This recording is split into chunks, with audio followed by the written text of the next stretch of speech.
I'm Katie Pilkington for CNET.com, and I'm standing in front of the Infinuvo CleanMate QQ51230. Compared to other robot vacuums in the field, the Infinuvo could be considered a budget vacuum with a price point of $349 on most websites, though you can find it cheaper on Amazon.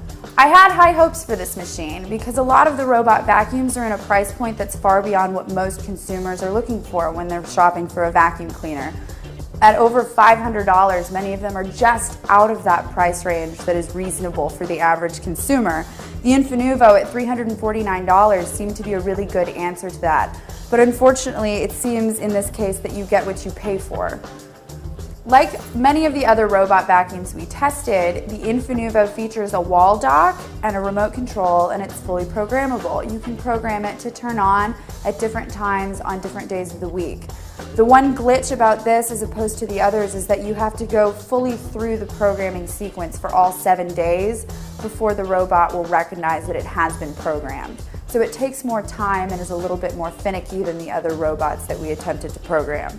The remote is small, easily understood, and nests in a caddy in the top of the machine, which is a nice feature because you'll always know where it is. One of the things we didn't like about this vacuum as compared to other robot vacuums is that many of the others ran on a sensor, which means that they will clean the room and sense when they have been everywhere in the case of the Nito, or when the debris is gone, which is the case with the Roomba.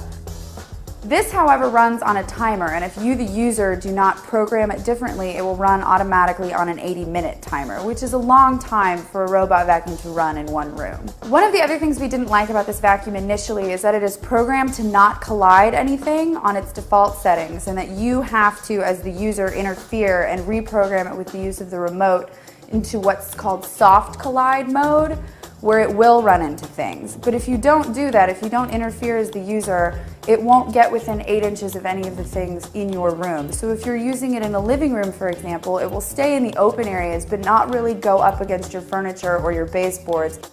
In all of our tests, the Infinuvo underperformed significantly all of the other robot vacuums in the series.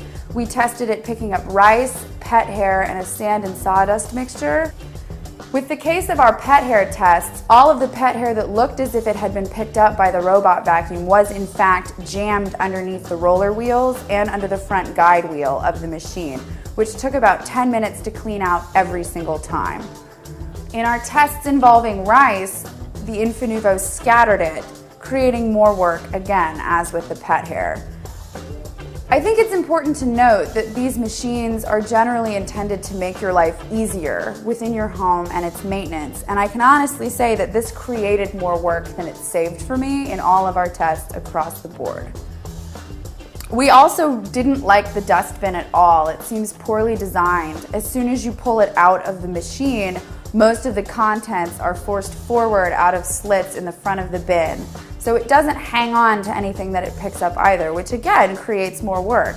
Unlike many of the other machines we looked at, the Infinuvo boasts a UV light, which in theory would kill dust mites and bacteria in your carpet. One of the things we were interested in testing with all of these robot vacuums was how they behaved with their sensors towards a ledge. For example, if you're using it on the top floor of your home and don't want it to go down the stairs. The Infinuvo failed the cliff test pretty miserably, but did as well as we would have hoped any of the machines would have performed on the stairs. It sensed the stairs and didn't go over the ledge. So the results were rather inconclusive on how its sensors work. I think it depends on the landscape of your house. After running numerous tests on this machine, I can't in good conscience recommend this to you when the Nito for $100 more outperformed it significantly in all areas.